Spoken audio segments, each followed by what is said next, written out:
Bonsoir à toutes et à tous. Bienvenue dans ce journal à la une de l'actualité. C'est Dine Ghana pour lever des fonds. C'est une initiative de la Première Dame. Les fonds collectés seront destinés à la construction d'un hôpital de référence pour enfants. La démarche de Hadja Djenekonde vise à réduire les évacuations sanitaires et favoriser la prise en charge d'un plus grand nombre d'enfants en Guinée. Ali Badra Konde pour plus de précisions. C'est un dîner gala de levée de fonds pour la construction d'un hôpital de référence pour enfants. Il est organisé par la première dame de la République, Hadja Djenekonde, à travers sa fondation Prosmi.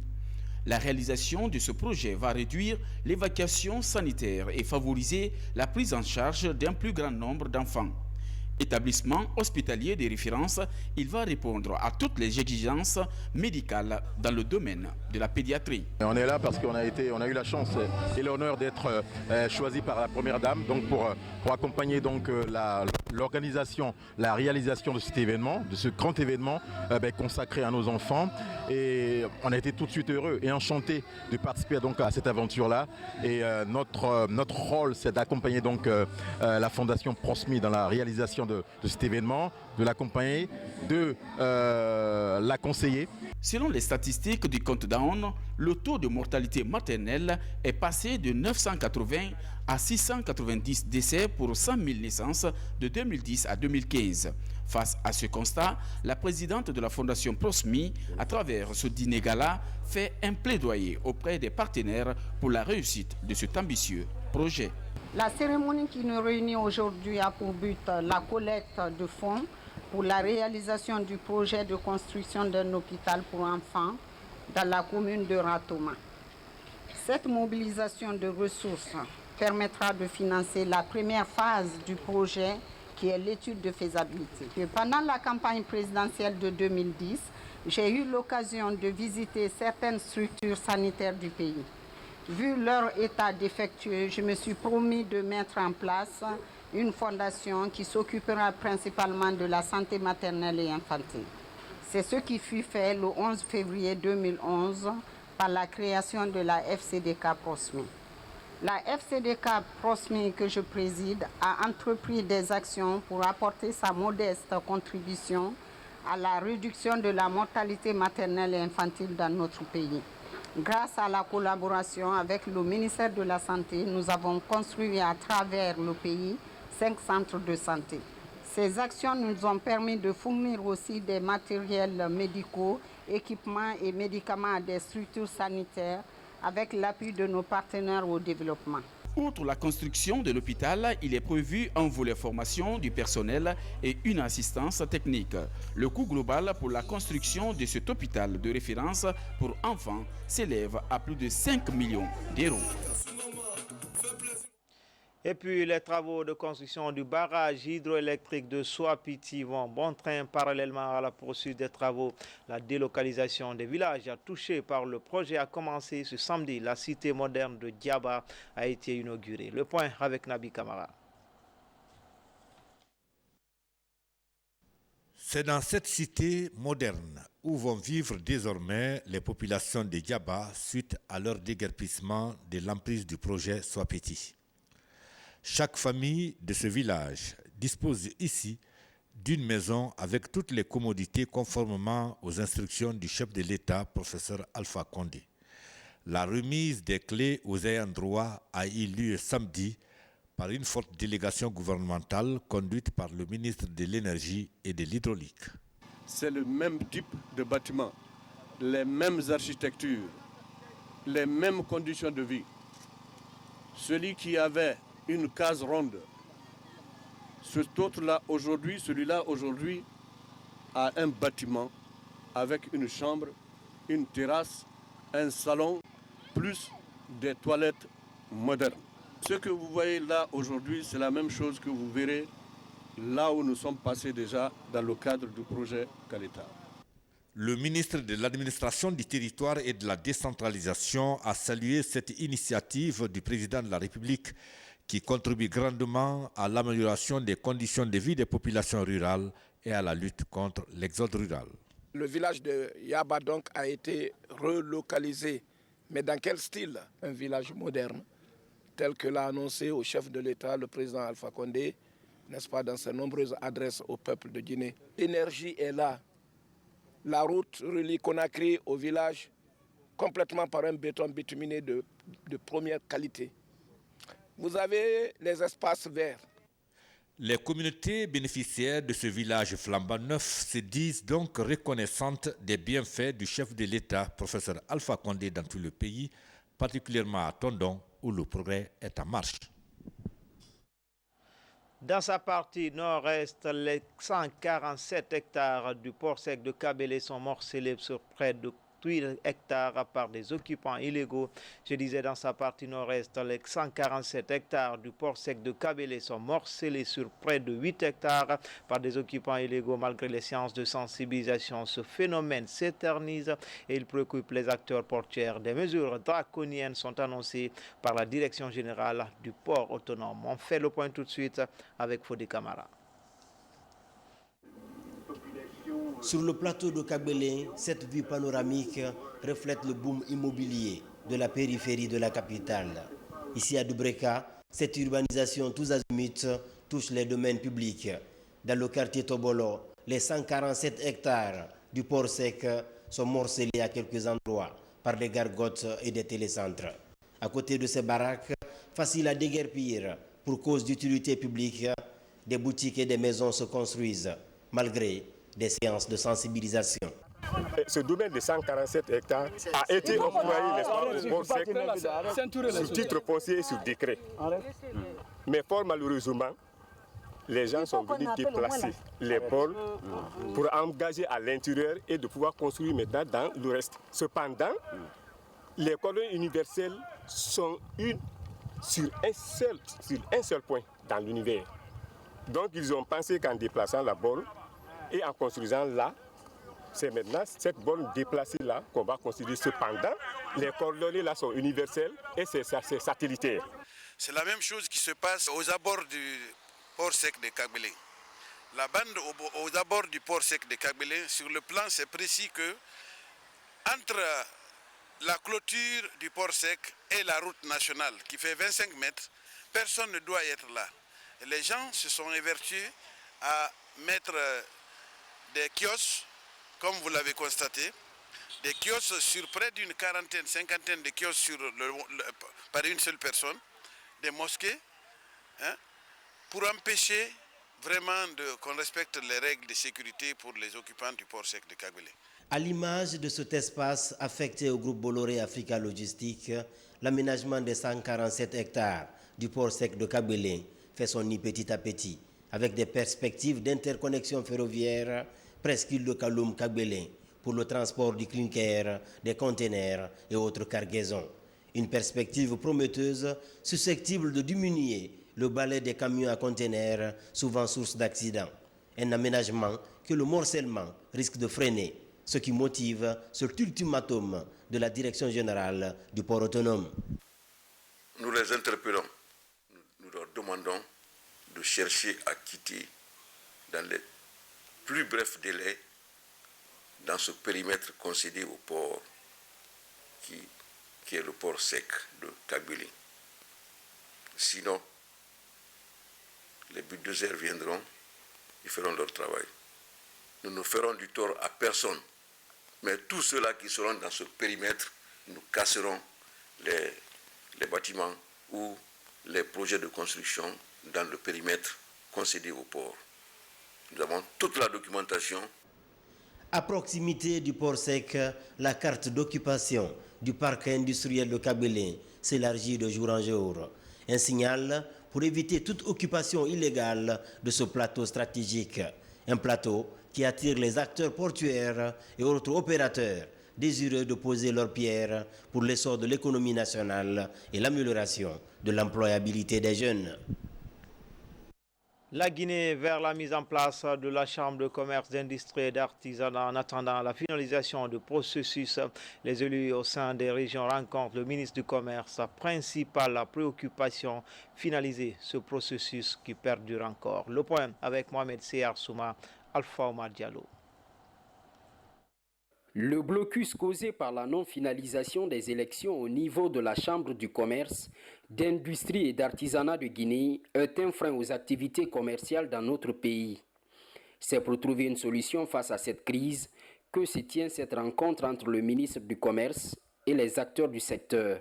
Ils ont passé un message fort, un message qui demande au gouvernement et particulièrement au ministère de tutelle de faire en sorte que nous relançons le processus de mise en place des dernières instances de la Chambre de commerce, d'industrie et d'artisanat de Guinée, à savoir la Chambre pour la région spéciale de Conakry et le bureau exécutif national. Conscient du rôle que joue cette institution comme relais entre l'État et le secteur privé, le gouvernement entend tout mettre en œuvre pour relancer le processus. Si vous n'avez pas une chambre de commerce, il faut sans dire que les investisseurs, il y en a qui traînent les pieds. Et c'est un outil très important, surtout un indicateur du doing business qui évalue les pays par rapport à leur attractivité pour l'investissement. Donc ça voudrait dire, malgré les avances effectuées par le gouvernement du professeur Alpha Condé, il nous manque encore une chambre légale et légitime. Déjà, les 33 préfectures et les 7 régions ont élu leurs représentants. Seul bémol, la zone spéciale de Conakry qui n'a pas son bureau. La Confédération patronale des entreprises de Guinée vient de valider ses activités pour l'exercice 2016. Les entreprises membres de l'institution étaient fortement mobilisées à cette rencontre pour insuffler une nouvelle dynamique au secteur privé guinéen. Manga Fodé Touré pour plus de détails. La Confédération patronale des entreprises de Guinée s'active à redynamiser le secteur privé. Cette rencontre affiche les ambitions de l'institution pour l'année 2016. Réunis autour de son premier vice-président, les membres de l'organisation patronale la plus représentative du pays sont déterminés à faire de la CEPEG un instrument pour le développement du secteur privé. C'était une rencontre de prise de contact et de travail. Ça nous a permis d'ailleurs d'aborder toutes les questions liées au fonctionnement de la CEPEG, liées au budget, liées à l'organisation et au déplacement des membres de la CEPEG pour la conférence internationale du travail. 12 mois après l'élection du bureau exécutif de la CEPEG, c'est la première grande réunion du bureau exécutif pour essayer de voir déjà ce qui a été fait pendant les 12 mois et écoulé et essayer de faire un programme d'activité pour les 12 mois à venir. En plus des discussions autour des activités à mener cette année, la CEPEG tend la main aux autres organisations patronales du pays pour une synergie d'action. C'est l'appel à l'unité. Nous sommes dans un seul pays et je pense que nous devons avoir un seul patronat. Se donner la main pour avancer tous ensemble. Mon message serait celui de demander à l'ensemble des Guinéens d'être finalement assez responsables, de comprendre qu'on a perdu beaucoup de temps. Ce n'est pas avoir 50 patronats qui comptent, c'est de participer à des patronats qui sont efficaces et qui peuvent contribuer de façon très responsable à la Guinée émergente. Donc l'union de l'ensemble des patronats, éventuellement, si possible, dans les temps à venir, permettrait d'en faire une unité. Unis, nous pouvons tout vaincre. La CEPEG se lance le défi pour un patronat unifié et se donne les moyens pour y parvenir. Sur cette lancée, l'institution compte jouer son rôle de moteur de croissance en vue de soutenir les actions du gouvernement pour le développement de la Guinée. La gestion du commerce transnational et l'importance du partenariat entre les soldats de l'économie et le secteur privé. La problématique était au centre d'une session de formation initiée par le Royaume des Pays-Bas en toile de fond, améliorer les capacités de mobilisation des recettes. Explication, Mamadou Saliouba. Durant cette session de formation, les soldats de l'économie ont passé en revue plusieurs thématiques liées à la qualification de leurs prestations dans la mobilisation des recettes. Quant aux représentants du secteur privé, ils sont outillés sur l'importance du partenariat entre la douane et les entreprises locales. Tous entendent mettre leurs connaissances à profit pour accompagner la croissance économique du pays. C'est une formation qui apporte beaucoup à la douane, compte tenu de la mondialisation. Il faut qu'il y ait l'entraide entre les administrations des douanes. Il faut créer la transparence et la prévisibilité des actions des administrations des douanes. Ça m'a permis d'élargir mon domaine de compétences en matière de logistique et aussi de faciliter la logistique au niveau de mon entreprise. Et nous avons aussi apporté des solutions à long terme pour la logistique en Guinée. Financée par les Pays-Bas sous la coordination de l'Agence de promotion de l'investissement privé, cette formation est l'une des composantes du programme de relance de l'économie des 3 pays affectés par l'épidémie d'Ebola. On a cherché chez les processus dans la logistique et essayé de trouver les points où est-ce qu'on pourrait améliorer les processus. Et bon, il s'agit de l'approvisionnement dans l'achat, il s'agit de la production, dans la production, le magasinage, les inventaires. Cette formation devrait améliorer l'efficacité de la douane guinéenne dans sa mission de mobilisation des recettes et de protection des consommateurs. Une trentaine de cadres venus du département de l'administration du territoire vient de boucler une session de formation. Elle était axée sur la gouvernance territoriale participative. L'exercice a duré 5 jours et vise à améliorer les méthodes de travail. Le condensé, c'est avec Mohamed Lamine Kamara. Le ministère de l'administration du territoire et de la décentralisation continue de renforcer les capacités de ses cadres. Cette formation axée sur les missions et attributions du département s'inscrit dans cette dynamique. La stratégie est d'amener ces gestionnaires des secrets professionnels à améliorer davantage leur méthode de travail. Nous avons eu effectivement durant les 4 jours travaillé, n'est-ce pas, sur 4 thématiques, à savoir les qualités et le rôle, n'est-ce pas, de secrétaire et assistant au niveau de la direction et services et la lettre administrative. Nous avons parlé aussi, on a travaillé effectivement sur la nouvelle technologie de l'information et enfin le management, parce qu'on s'est dit il faut la maîtrise parfaite, n'est-ce pas, de secrets professionnels pour faire bouger, n'est-ce pas, les différents services. Et que c'est un constat de satisfaction. Et elles ont été ponctuelles, elles ont été assidues, elles ont été sérieuses dans la salle. Et je suis sûr et certain que les concepts qui ont été donnés ont été assimilés, ça c'est certain. Et tout ce que je leur fais un appel, je fais un appel à leur endroit de mettre à bien profit cette formation pour mieux qualifier leurs différents services. Après 5 jours d'intenses travaux, les bénéficiaires se disent outillés à servir dans les règles de l'art. Ça m'a permis encore d'avoir un surplus de ce que j'avais appris dans les cours de secrétariat. Ça m'a beaucoup réjoui le cœur. Et je profite de cette occasion pour remercier sincèrement mon ministre, le ministre de l'administration du territoire et de la décentralisation, pour avoir mis à profit vraiment cette belle initiative pour le renforcement des capacités des secrétaires, de la capacité des secrétaires et des assistants de direction. Pour mieux qualifier ces cadres, le centre de Sérédou compte étendre cette série de formations sur l'ensemble des services de l'État. Et dans le cadre de la lutte contre la pauvreté en milieu rural, 2 ONG volent au secours des groupements féminins de l'Abbé Épita. En plus de leur alphabétisation, ils bénéficient des magasins de stockage. Reportage à l'Abbé Sarafdine Diallo, Abdoulaye Ningelande Diallo. Depuis 5 ans, le gouvernement guinéen s'est fixé pour priorité principale la sécurité alimentaire. Dans le but de soutenir cette initiative, 2 associations guinéennes et maliennes volent au secours des paysans. À Daralabé et Bantignel, dans les préfectures de l'Abbé d'Épita, par exemple, ce sont 60 membres des groupements agricoles qui sont d'abord alphabétisés avant de bénéficier de 40 hectares de périmètres sécurisés. Déjà, venir en aide à des producteurs, à des gens qui sont dans les besoins, qui ont la volonté quand même de réussir, venir les appuyer, c'est une motivation réelle pour moi. C'est une satisfaction morale. Donc on a fait la culture de 700 kg. Après la récolte, on a eu 4 tonnes 500. on était directement confronté au problème de conservation.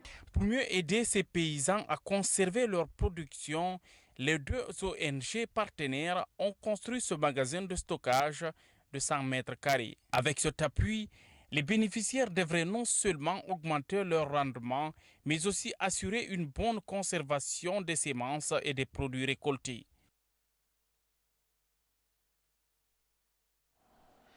L'humanité a célébré ce 8 mai la journée internationale de la Croix-Rouge et du Croissant-Rouge, une occasion pour les responsables de cette organisation de rendre un hommage aux 17 124 volontaires guinéens qui ne cessent d'apporter leur assistance envers les personnes vulnérables. Diamokaba, Fodé Kamara.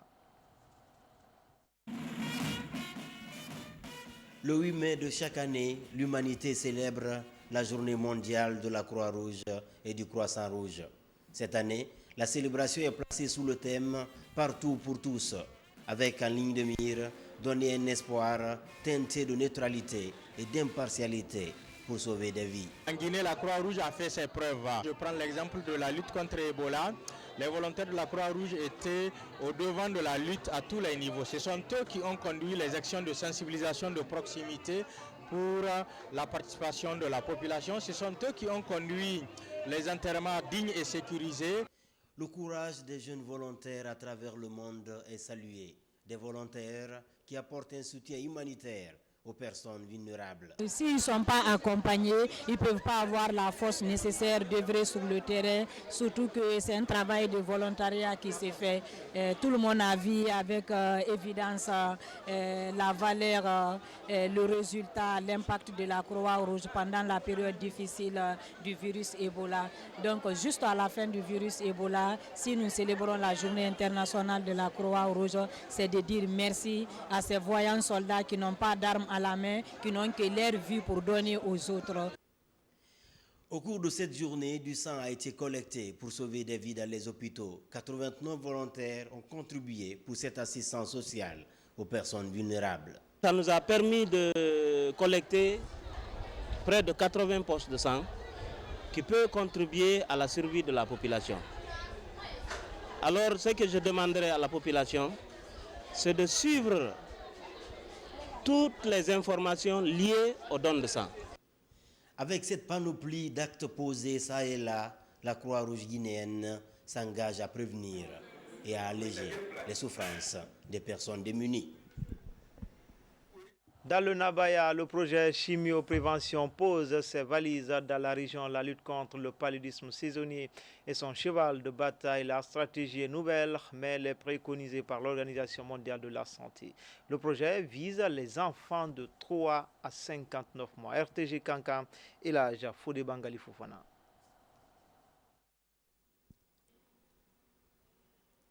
Il est établi que le paludisme constitue la première cause de morbidité et de mortalité chez les enfants de moins de 5 ans. La chimio-prévention du paludisme saisonnier chez les enfants est une prévention inscrite dans la politique de lutte contre la maladie en Guinée. Elle vise les enfants de 3 à 59 mois vivant dans les zones de forte transmission saisonnière du paludisme. Depuis 2014, la Guinée a adopté cette stratégie et en 2015, le projet a été lancé. En 2016, nous sommes en Haute-Guinée. Déjà, le projet a fait ses premiers pas dans les régions de Farana, à Dinguiré, dans les régions de Boké, à Koundara et à Gawal.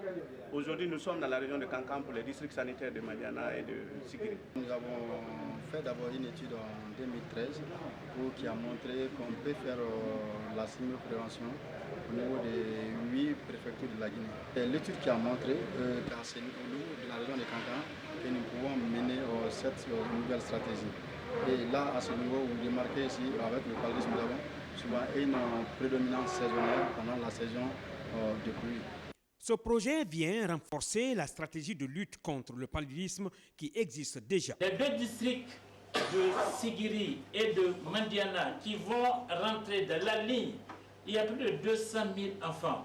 Il est extrêmement important de faire des plaidoyers, des sensibilisations, des communications pour que tout le monde comprenne la nécessité de cette stratégie.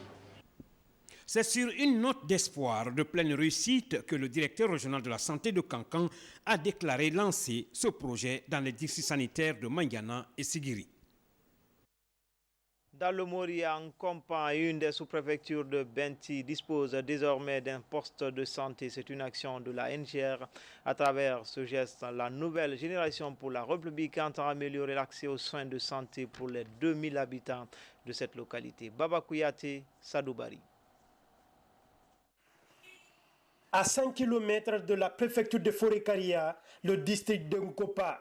C'est une population enthousiasmée qui exprime sa joie à travers les pas de danse rythmés et cadencés tirés du folklore de Samou. Pour cause, la localité inaugure le tout premier poste de santé de son histoire. Un poste de santé entièrement construit et équipé avec des groupes électrogènes qui l'alimentent. C'est une œuvre de la NGR, Nouvelle Génération pour la République. Avec son Excellence, Monsieur le Président de la République, le professeur Alpha Condé, et son frère Ibrahim Abessila, le président du parti de la NGR, vouloir construire un poste de santé pour sa population est le devoir de tous fils. Donc nous n'avions pas à quoi à vous remercier. 2 médecins et une infirmière sont recrutés par l'association des ressortissants pour le progrès d'Nkopa pour assurer le fonctionnement du poste de santé. Après un mois de service, la plupart des patients ont pour mot le palu et les maladies infectieuses. Il nous faut une table d'observation, une table de consultation, une table d'accouchement et vous avez constaté derrière la salle d'accouchement, il n'y a pas une fosse. Donc quand les femmes accouchent comme ça, on évacue, l'eau coule par terre et ça, c'est une contamination. En réalisant cette infrastructure sanitaire, la NGR répond selon ses cadres à l'une de ses priorités, celle qui consiste à faire de la santé des populations une réalité.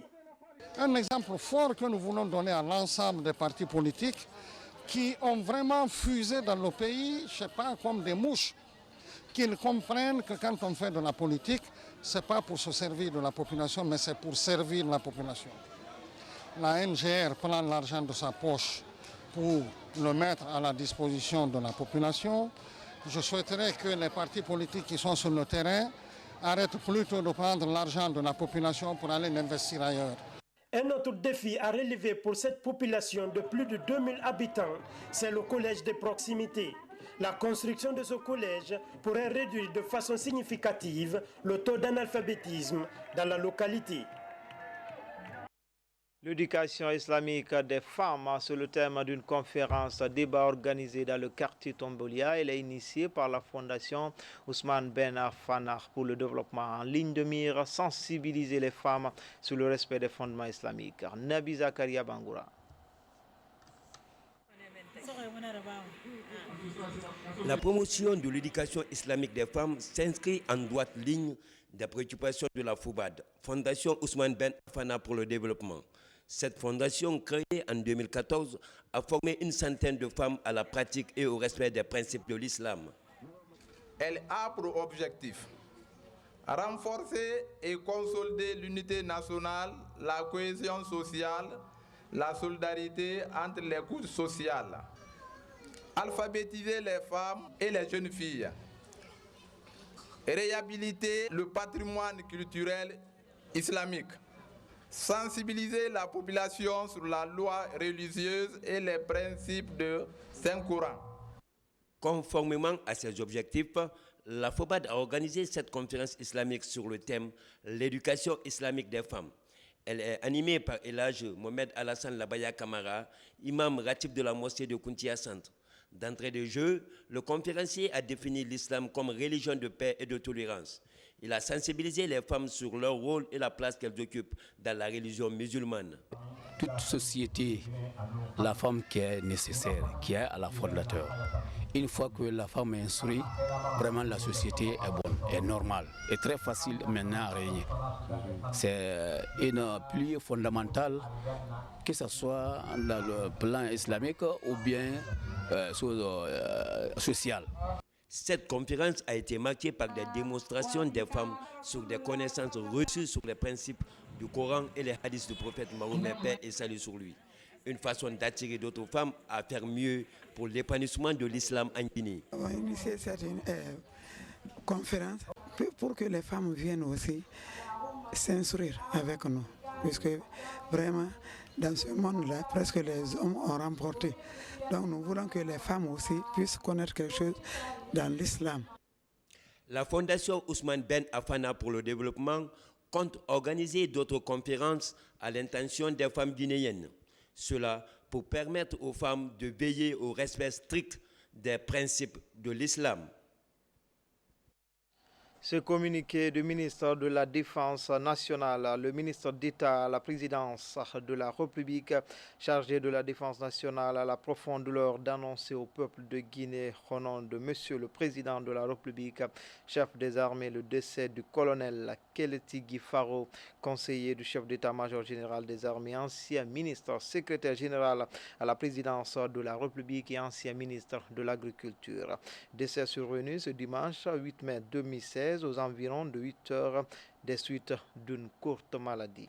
En cette douloureuse circonstance, Monsieur le ministre d'État à la présidence de la République chargé de la Défense nationale adresse ses sincères condoléances à Monsieur le Président de la République, au peuple et au gouvernement guinéen, au chef d'état-major général des armées, au commandement de la gendarmerie nationale, la directeur de la justice militaire, au chef d'état-major général des armées de terre, air, mer, aux forces de défense et de sécurité et à la famille éplorée. Le programme de la cérémonie funèbre fera l'objet de notre communiqué. Que l'âme de l'Urus disparu repose en paix. Amen. Conakry le 8 mai 2016 par le ministre d'État et par ordre le directeur de cabinet, le général de corps d'armée Aboubakar Sidiki Kamara. Et puis on prend la direction de Koya. L'imam central de la dite préfecture a regagné sa dernière demeure ce vendredi après la prière de 14 heures.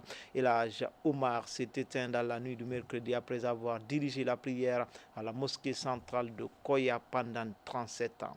Plusieurs personnalités ont assisté aux obsèques du grand calife de Koya. Le récit en image, Manguidan Toumassouma. Il est 12 heures quand le cortège funèbre qui accompagne la dépouille mortelle de El Hadj Oumar Kamara arrive à la mosquée centrale de Koya où il a dirigé la prière pendant 37 ans. La forte mobilisation des citoyens pour cette triste circonstance atteste la grandeur de cet érudit qui a tout donné pour le rayonnement de l'islam, le raffermissement du tissu social et la paix à Soumbouya et dans la région côtière en général. C'est un homme de foi, bien sûr, parce que c'est d'abord un érudit, un croyant, un imam, mais c'est aussi et surtout un homme de vérité et de réconciliation. C'est un homme que j'ai vu dire des choses très difficiles, même quand ça pouvait toucher les intérêts ou la conviction de certains de ses proches. Il a toujours été juste entre les uns et les autres. Il a toujours cherché à rassembler et à réconcilier et les gens de Soumbouya. Vous avez vu la manière par laquelle les gens ont manifesté leur compassion face à la disparition de ce grand érudit, cet homme de Dieu, cet homme intègre, cet homme qui aimait la vérité et qui disait la vérité. Il prêchait la foi et le pardon et la réconciliation nationale. Vous avez vu tout ce monde. Alors cela veut tout dire. Après la prière funèbre dirigée par l'imam de la grande mosquée Faisal, proche collaborateur du défunt, et El Hadj Mansour Fadiga, le cortège conduit par les émissaires du chef de l'État, aussi affligé, s'est ébranlé vers le cimetière familial de Gondagouré, au nord de la ville de Koya. C'est ici que repose désormais et à jamais El Hadj Oumar Kamara. Ce vieux sage quitte les siens à l'âge de 77 ans, laissant derrière 3 veuves et 12 enfants au terme d'une mission du reste bien accomplie. Paix à l'âme de El Hadj Oumar. Enfin, sport, foot, c'est le sprint final dans les différents championnats. Si en Angleterre, en France, en Italie, en Allemagne, le nom du champion est connu. En Espagne, le mano à mano se poursuit entre le trio FC Barcelone, Real Madrid et Atlético qui se tient à une petite longueur à une journée de la fin de la Liga. Et puis en Guinée, après la crise au sein de la Fegifoot, la Ligue 1 reprend service et le Felstar de l'Abbé garde toujours la tête du championnat. C'est tout pour les les infos. Grand a été le plaisir pour moi de vous servir. Demain, les infos, c'est avec Kalia Kamara. Merci de votre attention. À bientôt, Inch'Allah.